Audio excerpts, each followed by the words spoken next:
Hello everybody, Dodger here, and welcome back to the RaceCraft server. So, the beacon's done, and it's gone. Got thunk.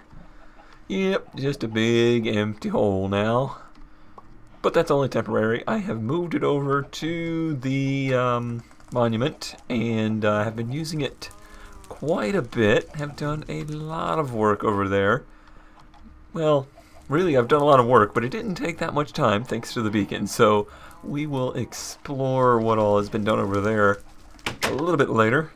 First off, I need to go to the Nether. Let me see that I have all of the appropriate materials and whatnot. No, I need one more thing. I need to go steal from Joe.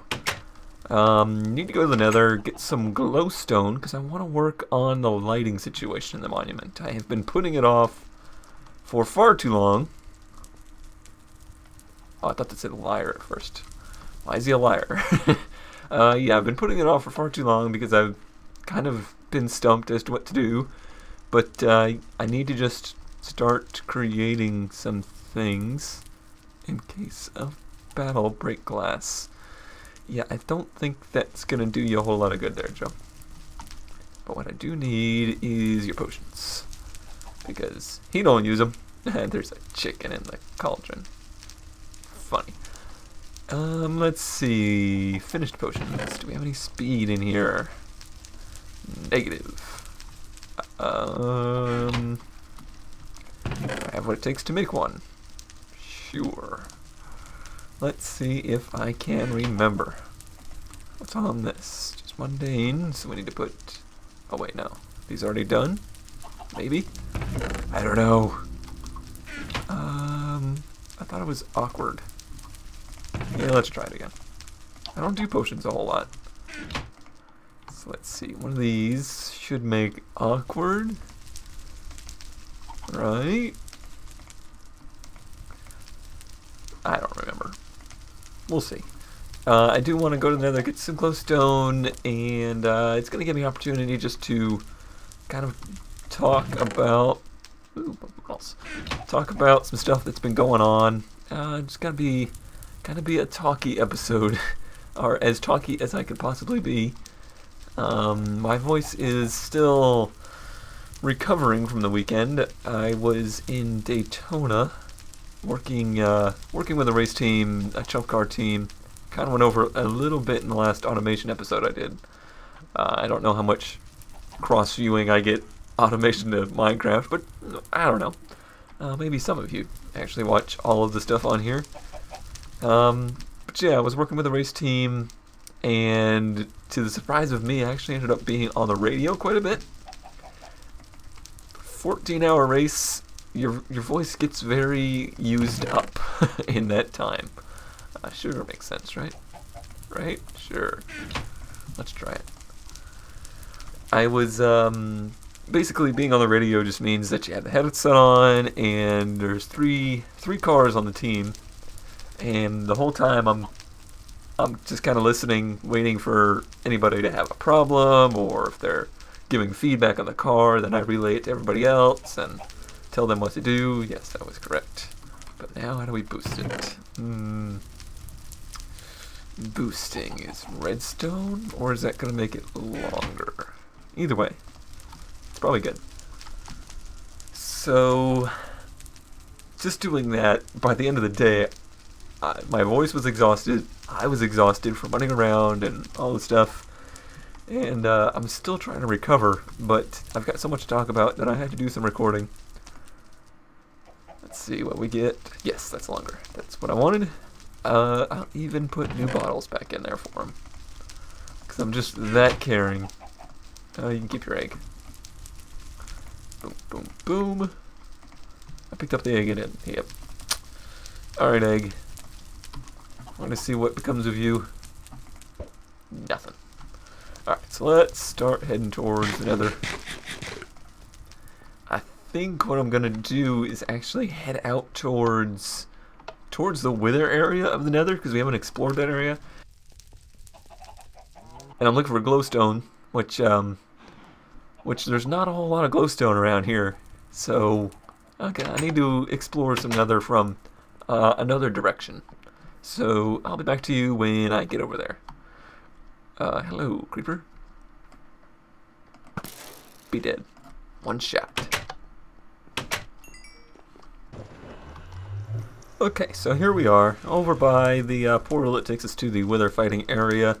I'm gonna try and find the open area around here. Probably need to dig down. I just got some stone picks on me. Didn't bring anything too valuable, just my silk touch axe, because that'll get me the glowstone most efficiently. So yeah, I want to kind of go over. Oh, there we go. Not the best way to get down there. What to do? Do I have Feather Falling 2 on some leather boots? I should be able to make it. Ouch. Yeah, not too bad. Oh good, glowstone right here. Awesome.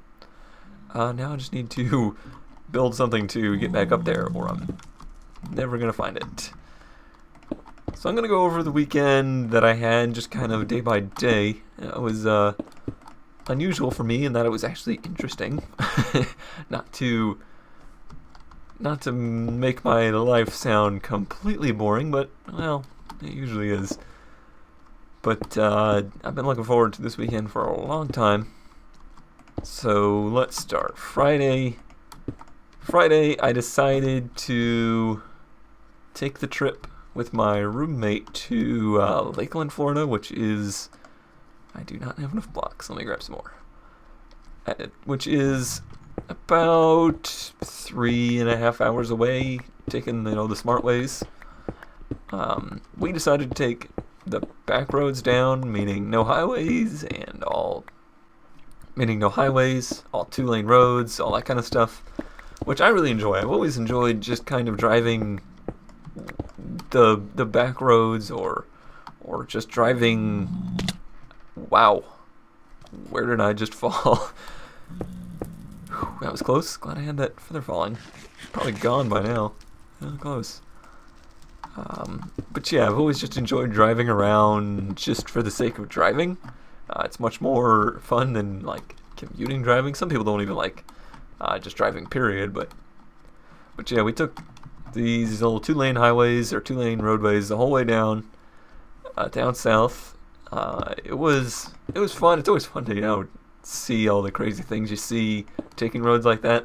Sure, it took us I would say about an hour longer than it probably would have otherwise, but it's worth it to me just for all the crazy stuff we saw. I wish I had gotten some pictures of some of the stuff we saw, like a motorcycle with a trailer behind it, guy towing a coffin of we don't really know what. I didn't want to ask. He was just kind of in his own little world, but it's just interesting stuff like that you wouldn't normally see on the highway.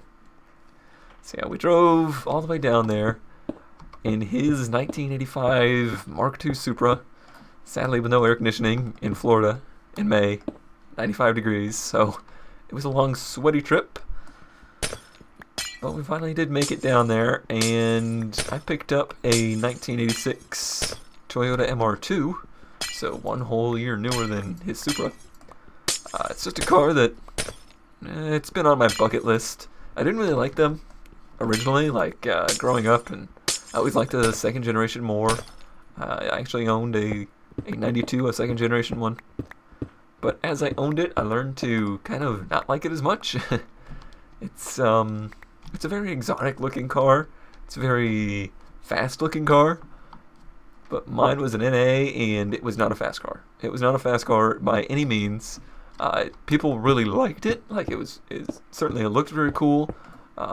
It sounded really cool. I had a obnoxious exhaust system on there, but it sounded very unique, and people would either be like covering their ears because it was so loud, or would always say, "Is it out of V6? What's in that thing?"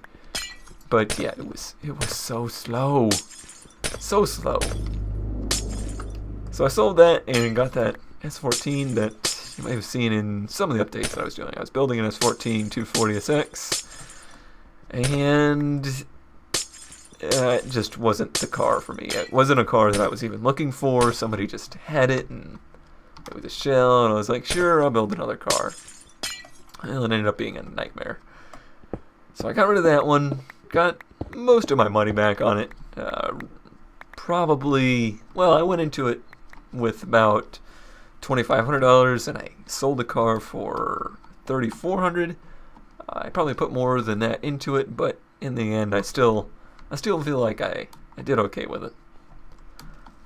So I bought this MR2. It's all original, like super original. I was amazed at how little had been done to it, because most of these cars are just modified beyond belief. And this one is original all the way down to like the original factory manual in it and everything. And so it's really nice to find cars like that, especially like this, because you just don't see many of them anymore. So we got that, drove it all the way back here. It did fine the whole drive back, even sitting in traffic for 2 hours in Orlando. So that was cool. I was glad to get that back without any issues. It's always a little sketchy driving back a long way in a car that you have virtually no idea if it's going to or not. That's a good amount of glowstone. I'm already up to over a stack. Cool. So yep, we got that. I'll throw a picture or two in there just so you can see it. I haven't done too much with it yet, but soon. I won't want to modify it too terribly much, but I gotta do something, you know, make it my own and just kind of restore it, bring it back to its full glory. So got that going. That's set up for Saturday and Sunday. Saturday, I had planned to go to a drift event at Green Cove. I've done a couple of videos of footage of that, and I actually had to cancel that because the whole weekend I was leading up to me working with my friend Damon for a Chumpcar race, and we ended up leaving early for that. So, hi there. I've been waiting for you guys. I haven't heard a single one of you. You're dead. Nice, easy access glowstone here.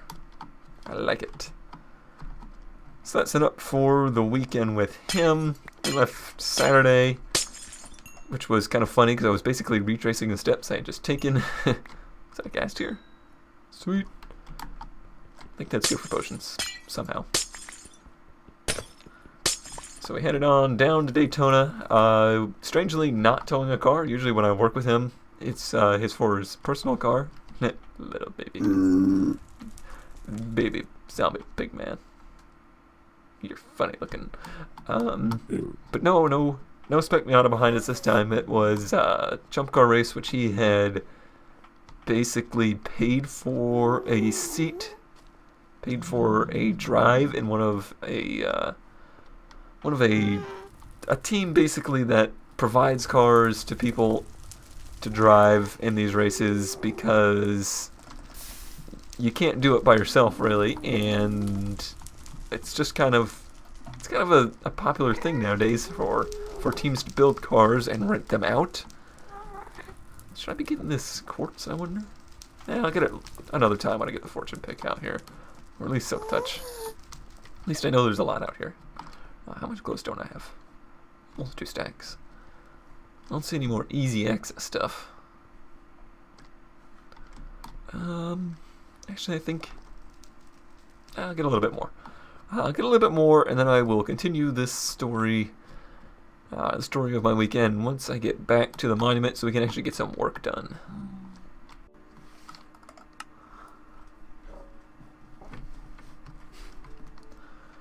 Okay, so here we are back at the work shack, which I've actually put a little bit of work into this thing too.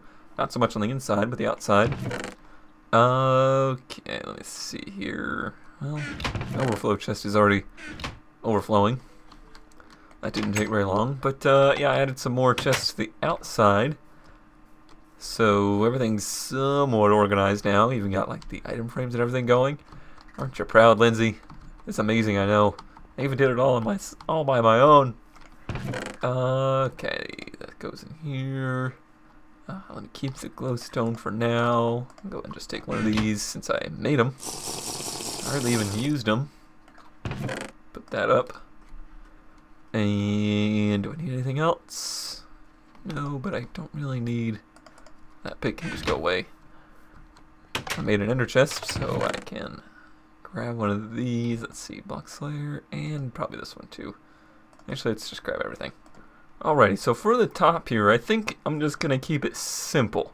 Now, we've got the weird lighting glitches in this snapshot, so we got to kind of work around that and just kind of ignore it and pretend it's going to go away, which hopefully it will.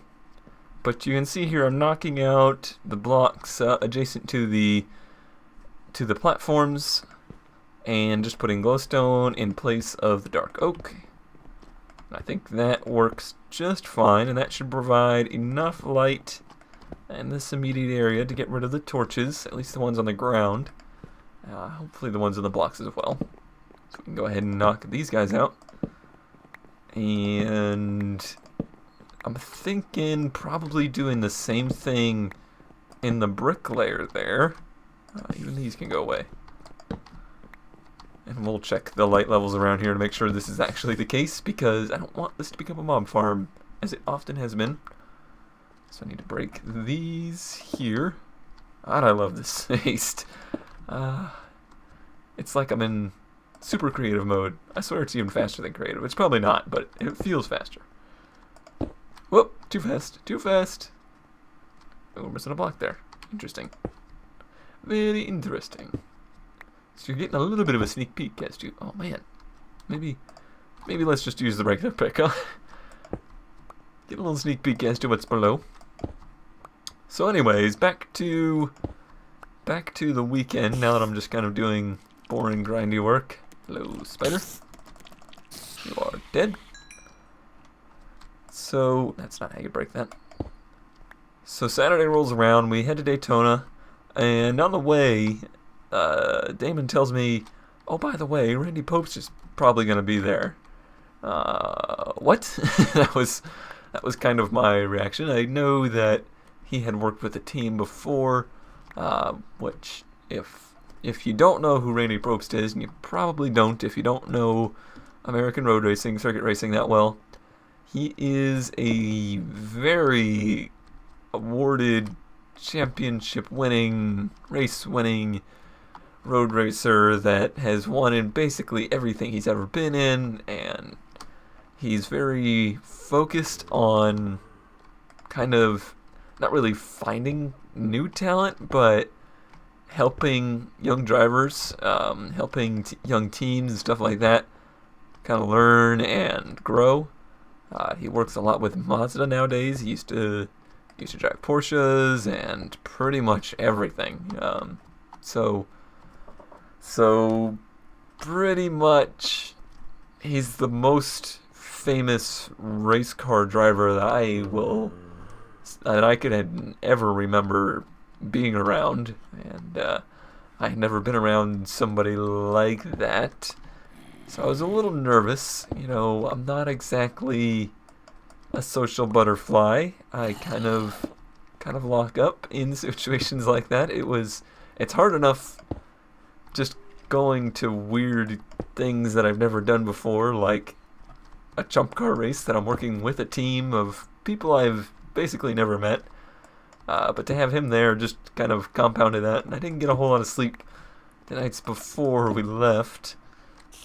Just thinking about that kind of stuff, and once we got there and I met the crew, they are awesome.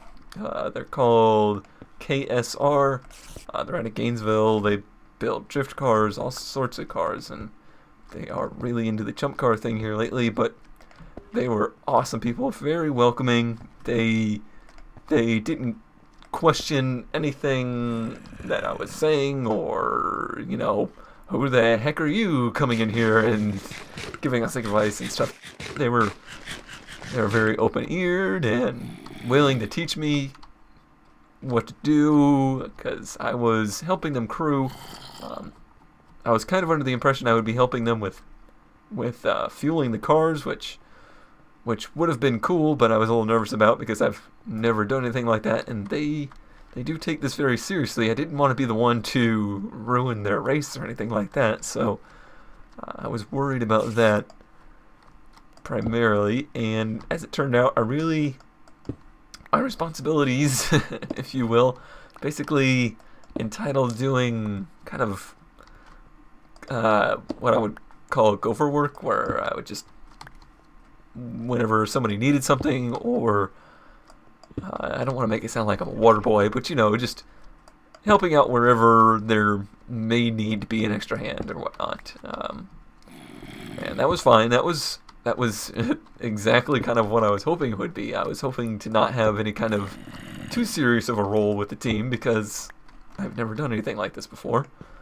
And obviously I am just kind of volunteering at it. I'm not a paid team member or anything like that. Not that that has anything to do with it. Like, not that I'm disgruntled that I had to work for free. It was the opportunity of a lifetime for me. I got to jump over pit wall at Daytona. I never would have thought I would get the opportunity to do something like that. So it was cool just to have the chance to do that. So Saturday night we got there, just kind of helped set up the pit stall and getting the cars out of the trailer and everything and set up. There was about 4 drivers per car, including a couple of the team owners. Randy Probst was there with his girlfriend, who was driving the 240. The 240 was actually a car featured on, I want to say Drive, or what is it called? No, it wasn't Drive. Maybe it was. It's one of the Autoblog things. 101 things to do, 101 cars to drive, or something like that. I'll look it up and put it on the screen now. But yeah, it was an all-female team that drove the S13 240 in a previous Chumpcar race, and she was joining once again, and the wife of one of the team owners was driving the car as well. So that was really cool. They were very excited about it and more than willing to help. All the drivers were basically part of the team, even though they were paying to drive the cars. They were also helping work on the cars and helping pit the cars and stuff like that. So it's not like F1 style pay drivers where they just arrive and drive and expect to have to do nothing. So that aspect of it was pretty neat. All the drivers were really friendly. There was a couple that were kind of mutual friends that I had talked to before, but never really formally introduced myself or anything like that. So it was nice to make connections there. Hopefully that leads to more of this kind of stuff. I would certainly love to do that kind of work more frequently. I don't know if I would want to make a living out of it, or even if I could, but of all of the mechanical stuff I've ever done, this was the most fun. So the race, as I mentioned, is a 14-hour race. Daytona. They use the regular road course, just like, hey there, creeper. Why would you spawn right above the lava? That's got to be the highest light level in there. What are you doing? You can stay. Wish I had a name tag. What if I can get a name tag? I'm gonna go get a name tag. Should I? Is he gonna blow up when I open the door? No, I should go get one. I'm going to get one. It's gonna happen. We're doing this right now. Don't despawn. Oh man, I'm gonna go so far away. He's gonna despawn. I just know it. Alright, well, I don't have any name tags. Bummer. I guess your life will not continue forever, Mr. Creeper. Yeah, you. What would we have called you? I don't know. But if another one spawns in there, I'm gonna find a name tag. That would be cool to have a permanent mob in there. Or maybe one of every mob. Ouch. Alright, so the lighting looks good. The block light is definitely high enough now that I can remove all the torches, which I'm not going to worry about because I need to remove basically all the blocks and reset them all. So that'll be for another day. The chandeliers, the drop lights, I will work on those off camera, because it's going to take some creative juices of flowing to figure out what I want to do with those. They're going to drop all the way from the top ceiling through the openings. I know that much. But I want to show you what's been going on down below, and continue the progression of the weekend story. You die. So, where were we at? I just finished up Saturday. Oh, right. Sunday, this race starts at 8 a.m. We had to be there at 7. That's unusual for me to be up so early. I work nights and am primarily just a nighttime kind of person, so getting up early is never fun for me. Dead. Oh, yeah, this is done. This is what I used the beacon for. This is all cleared out now. This is the height I decided to go with. It's 6 tall. And this is the design I'm working on for the walls.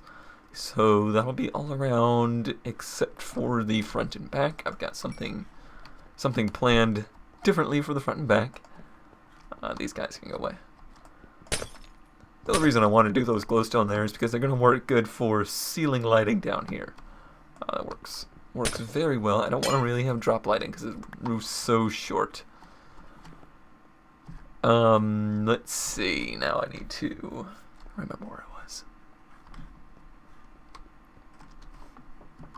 So I think I'm just going to work on the walls here while I talk. I got some stone brick on me. Yep. So Sunday we start the race at 8 o'clock. It's pretty hectic to get the race started. Not everything went perfectly smooth. Just getting everybody to the driver's meeting, getting started. Then we got to get fuel. We had to get fuel at the last second. And all of that stuff. $650, I believe, is how much fuel we started with. It was like 255, 250-gallon drums and about 8 5-gallon jugs. So that got us to about that got us probably a halfway distance. Let's see. No, it was probably only a third the way because it took 3 trips. So about $1,800 in fuel for the 3 cars for 14 hours. So Chumpcar is affordable, but only affordable if you have at least a decent amount of money. Obviously, that's 3 cars that they're fielding, so those numbers are a little exaggerated. You could probably expect $600 for a single car. Race starts out pretty well. The Lexus that Damon is driving immediately reported that it was down on power, and we really didn't know what to do at that point because you don't want to just blindly pit the car. We at that point didn't think there was really anything wrong with it. Just reported that it was down on power. The times were looking pretty good. Not spectacular, but it's an endurance race, so you don't start out just going balls to the wall. So there was not really any big concern at that point. So those reports kind of put a damper on the immediate start of the race, and then a little bit after that, the 240 driver reported that the car was just shaking extremely violently under brakes. No, I don't want these here. Do I? No. No. You don't go there. Go away. Nope. I should just block this off. Like so. Am I out of stone brick? Yes, I am. So, shaking very violently under braking. The driver that was in the car, he was one of the pay drivers, and he had actually driven the car previously, and he said it was just unbelievably worse than anything he experienced in the previous race that he had driven it. So that immediately had us all pretty concerned. We thought maybe it had a flat spot or a cracked rotor or something like that. So we put the car in, give it a once over. That was my first time, jumping over the wall because I I obviously know 240s pretty well, so I felt as though I was actually pretty helpful in the fact that I could maybe help diagnose that issue. And didn't notice anything. Couldn't, like, jack the car up, shook the wheels, couldn't find any play in the suspension. There was just no signs that something was wrong. But the driver was reporting that it was just extremely violent, and you know, you got to kind of take their word for it. You're not just going to send somebody out there in a car that you don't know is safe.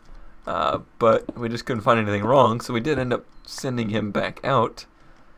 And in the rest of his run, he just reported it was unbearable. You couldn't drive it. He didn't feel comfortable, and you don't want that. You don't want, especially somebody that's. Good job, Xerxes. Sorry, noise in the background. The cat is eating his dinner, as always, as soon as I start recording, and he flipped his bowl of food over. Anyways, yeah, these guys are paying for the drive in this car, and you want to make them as happy as possible to keep them coming back. That is not going to happen if they don't feel comfortable in the car. So after his stint, we decided we just had to bring the car to the garage, and what we wanted to do was change the brake pads because the car had a new compound on it that was very, very grippy. So we change out to basically a less aggressive compound. We go through all the suspension, tighten everything. Whoa, easy mouse. And do all of that just to see if maybe that had something to do with it. I actually did find that the front, basically the brace where the suspension is tied to the core support of the car, that part was loose. Those bolts were a little loose. Nothing major. And the tension rod connections were loose, which the tension rods basically hold the control arms of the car solid under braking.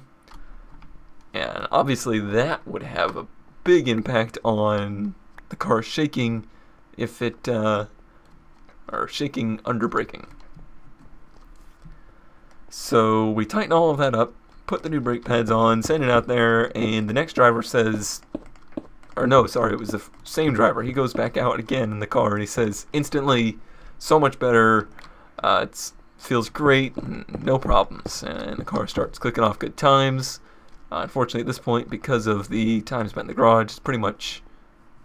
I thought the emerald block was a creeper. The emerald block was a creeper. It is not. It is an emerald. So instantly, he goes out and says it feels great. No problems. And the race is pretty much over for that car at that point, though, because we spent probably a half hour in the garage at that point. So. You're not going to make that up. Even in a 14-hour race, that's just not the amount of time you can make up. So, let's see, what else? So after that, the race started going pretty smoothly. The Lexus was up in the lead of the race. The 300ZX, which was running in a different class, was leading its class. So everything was looking awesome.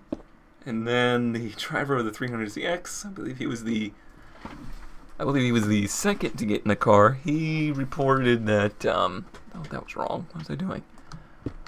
He reported that it sounded louder, and I tried everything I could, and everybody was trying to hear it, but it sounded maybe a hair bit louder. We didn't really think too much about it. It was assumed that maybe a exhaust hanger had broken and put a small hole in the exhaust. No big deal. So he comes in for his first pit stop, or the first pit stop after hearing that noise, and the pit stop goes smoothly. The pit stops work that you got 5 minutes a minimum, so the car has to be stopped for 5 minutes. So there's no super big rush. You know, you don't want to be. This is entry level stuff. You don't want to be getting super high speed pit stops and having to have professionals do it and stuff like that. So we get the car fueled. It just takes about 2.5 minutes. And we're looking it over and everything seems good. And then right as we're releasing the car, I see the T-motor point to the hood and it just points to the garage. and I thought it was something pretty drastic, or maybe he saw something leaking, or I couldn't figure out what he was showing. But whoops. Okay, so we're on the 3rd level now. This will be the 3rd level. So what had happened was the exhaust manifold had cracked in half right at it's a V6 in the 300ZX, and it was the back right exhaust manifold had cracked in half, and basically you can't run a car like that for too long before you start burning valves, and you're at risk of catching things on fire. So I ran back and helped with that. That took about an hour to get the car on track. Other than that, there was no real big dramas in the race, and that was nice to see. There was no crashes for any of our cars, no other breakdowns beyond that. In the end, because the Lexus was down on power, even with Randy Probst driving the car, he was about 3 seconds a lap faster than Damon, who was our second fastest driver. That car came in 4th, just due to that, and the fact that oh yeah, I guess I forgot that whole fact that the Lexus kept overheating. Actually, it wasn't overheating, but it was pushing water. Might have something to do with its lack of power. We haven't really figured out yet. It's actually, the team thinks that the car had jumped time and that the heating issue was something separate. Or the cooling issue, I should say. Gosh, I feel like I'm just rushing through this stuff because it's going really long now. But yeah, other than that, having to put water in the car every stop kind of made those stops too long. So in the end, that car came home in 4th place. Even though the 300Z was in the garage for an hour, it came home 2nd place in class. So that was cool. And the 240, my sentimental favorite, of course, came in about 30th, just due to multiple stints in the garage. We ended up having to weld the tension rod bolts to the car to keep them from coming loose. That fixed the problem for the most part, but it took a couple stops and a few stops in the garage to figure it out. But I was ecstatic and kind of surprised that I was able to help with that kind of stuff. I actually was the one to help diagnose that it was the tension rod bolts that were causing that, so not to toot my own horn, but I was extremely excited to be helpful, is basically what it boils down to. I was worried about just being in the way and serving no purpose there, but it turned out my excess knowledge of 240s came in of some use. But to wrap it up, basically, the experience of a lifetime. I can't wait to do that again, or just any kind of racing related thing. I love it so much. I love being there.